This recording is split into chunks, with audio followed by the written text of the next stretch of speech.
Rasanya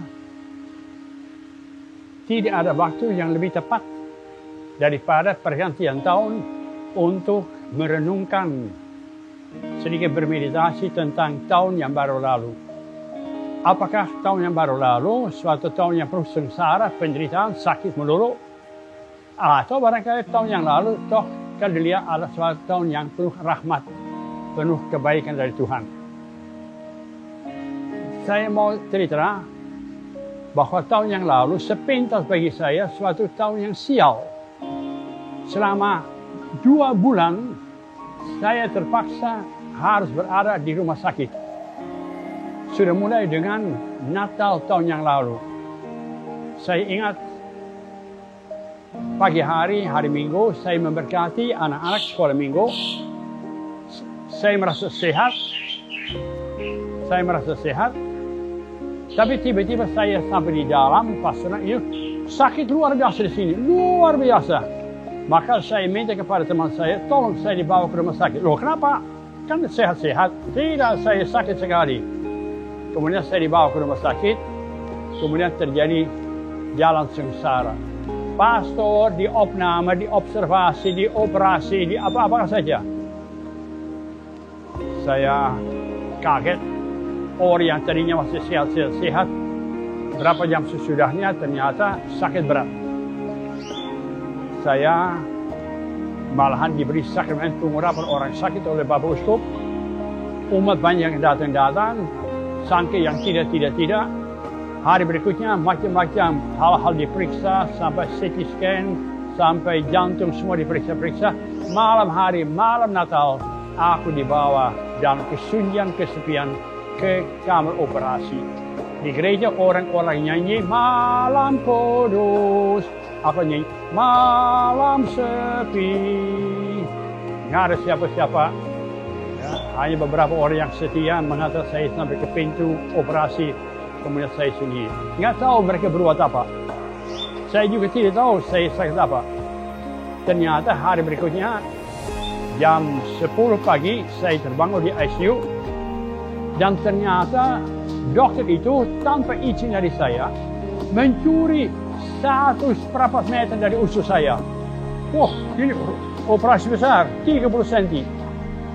Kaget sendiri. Saya sudah dirantai luar biasa oleh macam-macam selang, oleh macam-macam suntikan. Dari atas, dari bawah, di mana-mana ada selang-selangnya. Ya udah, aku pasrah saja. Yakin bahwa malapetaka ini juga akan berlalu. Saya berterima kasih perawat-perawat luar biasa banyak perhatian. Senyum, begitu saya bergerak, satu kabel itu terinjak, mesti betulkan lagi. Dokter 2-3 datang untuk merawat saya. Jadi perhatian luar biasa. Malahan ketika saya pada hari berikutnya, Natal yang kedua merayakan hari ulang tahun, hebat. Teman-teman saya mengadakan misa kudus bersama dengan Monsieur di kamar di ICU saya ini. Menyentuh. Sungguh-sungguh terharu saya. Ya, begitu banyak ya perhatian, begitu banyak cinta kepada saya. Mestinya saya bisa sembuh. Akhirnya sesudah 5 hari, saya boleh keluar dari ICU, boleh masuk kamar biasa.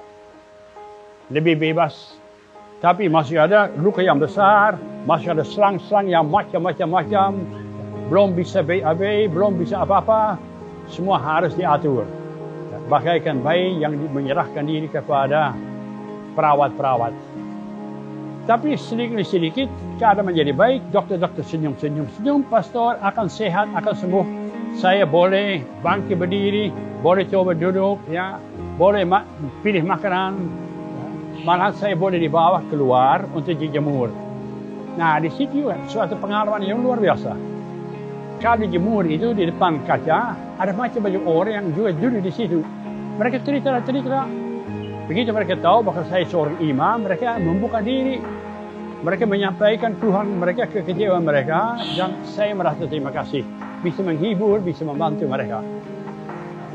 Jadi hari demi hari berjalan lancar baik-baik. Malam hari malahan ada orang yang datang ikut berdoa bersama dengan saya berpikir. Jadi saya malam hari juga tidur, yang sudah berdoa bersama-sama dengan suster-suster. Ya. Kemudian ya, pagi hari jam 6, dokter sudah datang.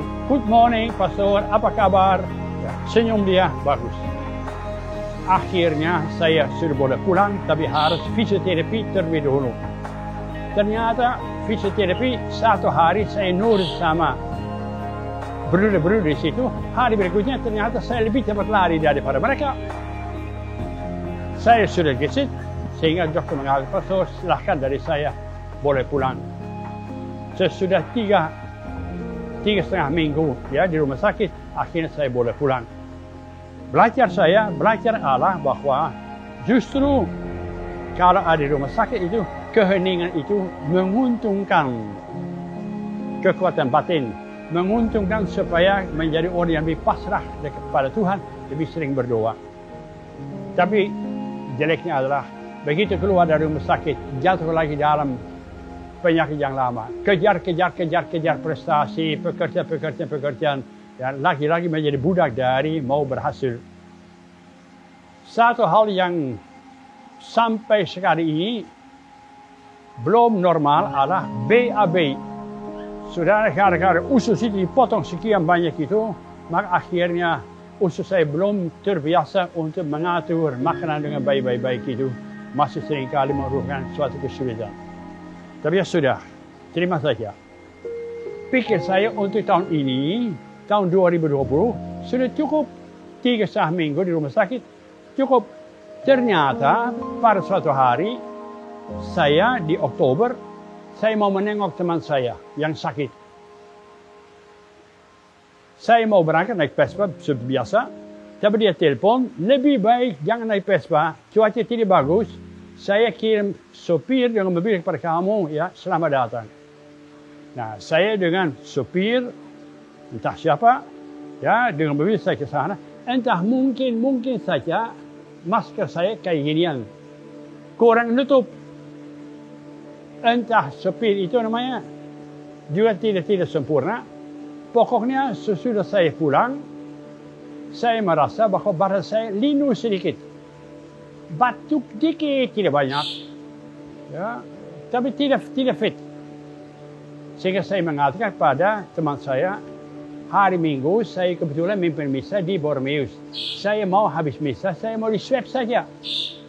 Apalagi saya mendengar bahwa si sopir itu sepertinya kena corona. Jangan-jangan sahabat saya ketularan. Nah, kemudian telepon ke Bormeus, ternyata hari Minggu tidak ada swab. Lebih baik hari Senin saja, sekaligus semua pastor dari Sukajadi dan semua pastor dari katedral. Oke, no problema. Siapa mikir sesuatu. Jadi saya ke sana, ya, di swab seperti teman-teman saja. Malam hari Senin malam, saya masih ingat, jam 10 malam saya sedang berdoa di kapel di atas. Tiba-tiba ada intercom. Leo, semua orang negatif, kecuali kamu. Loh, kecuali kamu satu orang yang positif. Ambulans sudah siap dikirim ke sini, kau dengan ambulans akan dibawa ke rumah sakit. Wah, kaget saya. Kaget, kok apakah harus begitu payah? Apakah harus begitu mendesak? Besok saja. Tidak, mobil sudah, ambulans sudah menunggu, sekarang ini berangkat. Saudara, ya, terpaksa ambil beberapa baju, beberapa celana, beberapa pakaian, seterusnya, ya, dengan koper kecil berangkat ke Bormeus. Sangkanya dalam beberapa hari saya juga sudah sembuh lagi. Diperiksa jam 12 malam saya diantar masuk wilayah corona. Pastor, selamat tidur, istirahatlah dengan baik-baik, pasrah saja. Untung saudara, sesudah saya berdoa 2 malam, saya bisa tidur dengan baik-baik. Hari berikutnya, aku bingung, ngapain saya di situ? Di karantina kan, jendela dikunci, nggak bisa buka, nggak boleh keluar, tinggal dalam sunyi kesepian. Untuk saya dapat ilham, di rumah saya ada setumpuk notulen dari sekolah-sekolah saya di yayasan yang saya pimpin, yang harus saya baca. Maka saya telepon kepada sekretaris saya, sekretaris tolong kirimlah notulen dari sekolah kepada saya, supaya saya bisa baca. Sini saya nganggur. Ternyata saudara sial. Permohonan saya ditolak. Pastor lebih baik istirahat daripada terus bekerja. Istirahat saja. Jadi saudara saya nganggur. Tidak tahu berapa lama saya harus nganggur. Ya. Saya pikir saya harus berbuat apa. Akhirnya saya mendapat ilham. Mungkin ilham dari atas. Daripada saya mengejar prestasi-prestasi, mari saya mempergunakan waktu ini untuk memperdalam relasi. Relasi dengan Tuhan, relasi dengan diri sendiri, santai-santai saja, ya, hidup dengan jiwa dan dengan hati dan batin. Maka saya mulai belajar untuk menghadirkan Tuhan dalam hidup saya. Saya menyadari ya, selama ini sudah banyak, tentu saya orang yang percaya. Tentu, masa pastor nggak percaya. Tapi nampaknya saya lebih percaya dengan kepala saya, dengan otak saya, daripada dengan jiwa dan hati saya. Allah sebenarnya menjadi lebih banyak suatu objek untuk studi, untuk saya pahami, untuk saya tangkap, daripada suatu pribadi yang saya hayati di dalam hati saya, yang hidup, yang real, yang ada beserta saya. Jadi saya belajar untuk menjadikan, dengan bantuan dari surga, menjadikan Allah, Yesus dan Maria betul-betul sahabat pendamping yang mencintai, yang beserta saya. Sehingga saya tidak merasa sendirian. Belajar pasrah apapun yang terjadi. Dan saya betul-betul mengalami suatu ketenangan, suatu kedamaian yang luar biasa. Prestasi-prestasi tidak pernah selesai, tetapi kalau kita betul-betul dapat merasakan, I never walk alone, Tuhan Yesus, Bunda Maria, semua ada beserta saya, hidup akan menjadi berubah luar biasa. Saya merasa tenang, saya merasa damai, sampai suster-suster, kau pastor senang saja, nggak kesal, nggak marah-marah. Sampai umat bertanya pada saya, pastor ngapain kalau kena corona, di dalam karantina, di dalam kesunyian, nggak berontak? Kalau saya tidak, saya sungguh-sungguh pasrah, saya menyerahkan diri saya kepada Tuhan saja. Nah, ada untung, saya boleh pinjam kitab suci dari suster. Saya kembali lagi membaca tentang sengsara yang dialami oleh Ayub. Tapi lebih-lebih saya membaca suatu buku kutipan dari kitab suci juga tentang anak yang hilang. Pasti saudara tahu anak yang hilang. Di mana ada seorang anak itu yang sangat berbakat, sangat bertalenta, tapi memboroskan, menghabiskan semua talenta-talenta dengan sia-sia. Kadang-kadang saya merasa, nah itulah Leo. Leo mendapat banyak talenta, mendapat banyak itu, kejar prestasi, tapi semuanya fana. Di situ juga ada anak yang sulung. Itu pun namanya, kadang-kadang saya merasa seperti anak yang sulung. Anak yang sulung itu rajin bekerja. Ya, mempunyai ambisi yang luar biasa besar. Tapi padanya tidak ada cinta, padanya tidak ada penyerahan kepada bapaknya. Dia hanya bekerja untuk berprestasi. Akhirnya ada bapak luar biasa si bapak itu. Ayah dari anak-anak itu. Dia seorang yang mempunyai hati yang penuh belas kasihan, hati yang betul-betul sayang kepada anak-anaknya, hati yang merindukan anak-anaknya. Maka begitu dia melihat anak bungsu yang menghabiskan hidupnya dengan foya-foya, dia pulang, dia lari, peluk. Sehingga anak itu tidak sempat untuk minta maaf. Musuh ngomong, musuh bicara, I love you very very much. Kemudian malah mengadakan pesta besar. Anak yang dikatakan sudah deadlock, sudah salah jalan, sudah habis mati, dia boleh hidup lagi. Maka saya tertarik sekali. Kemudian saya berdoa. Walaupun saya seringkali mirip sama anak yang bungsu, seringkali mirip anak yang sulung, semoga saya mirip sama, menjadi gambaran serupa dengan Bapak itu, berbelas kasihan kepada umat yang dipercaya kepada saya. Itu suatu bahan yang menjadi refleksi saya selama saya di rumah sakit itu. Saya memutuskan, saya mau mengadakan retret agung. 40 hari saya menyerahkan diri kepada Tuhan. Saya banyak berdoa. ada rosario di kantung saya. Belum pernah saya berdoa rosario begitu serius seperti di rumah sakit. Biasanya berdoa rosario cepat selesai. Sekarang saya mencoba menghayatinya. Sehingga malam hari kalau saya tidur, saya merasa Bunda Maria menjaga saya seperti menjaga bayinya di dalam pangkuannya. Tidur dengan nyenyak. Saya juga berusaha membuat suatu jadwal. Kalau ada di rumah sakit, terpaksa, itu anggap saya sebagai suatu anugerah dari Tuhan. Saya membuat suatu jadwal harian. Setiap hari jam 6, entah oleh suster, entah oleh Bunda Maria, entah bagaimana, saya bangun. Kemudian saya ikut misa dulu. Misa streaming online. Dari katedral. Setengah jam saya ikut misa. Kemudian sesudah misa, lucu. Sesudah misa, kan saya merasa ini orangnya paling sehat di rumah sakit. Ya, paling sehat. Saya setiap pagi saudara, saya stretching. Sampai, percaya enggak? Sampai pada suatu hari, suster tertarik. Suster dengan pakaian dari planet Mars, yang serba putih, dia ikut stretching. Ayo, bersama-sama. Hanya dia cepat capek karena nggak bisa bergerak dengan pakaian ini. Tapi saben hari saya setengah jam saya olahraga. Supaya tidak terlalu kaku. Kemudian sesudahnya saya mandi, kemudian saya makan. Nah, terima kasih kepada umat. Ada seorang umat yang baik sekali. Dia saben hari kirim pada saya sandwiches.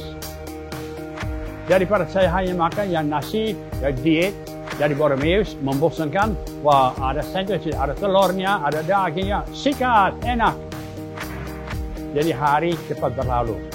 Sesudah itu selesai semuanya, saya berusaha membuka HP saya.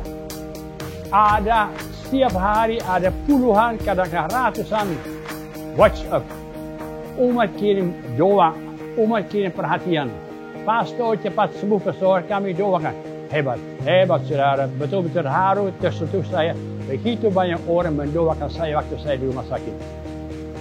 Dan saya berusaha balas. Satu persatu saya balas. Jadi kira-kira bisa 2 jam saya sibuk dengan HP saya.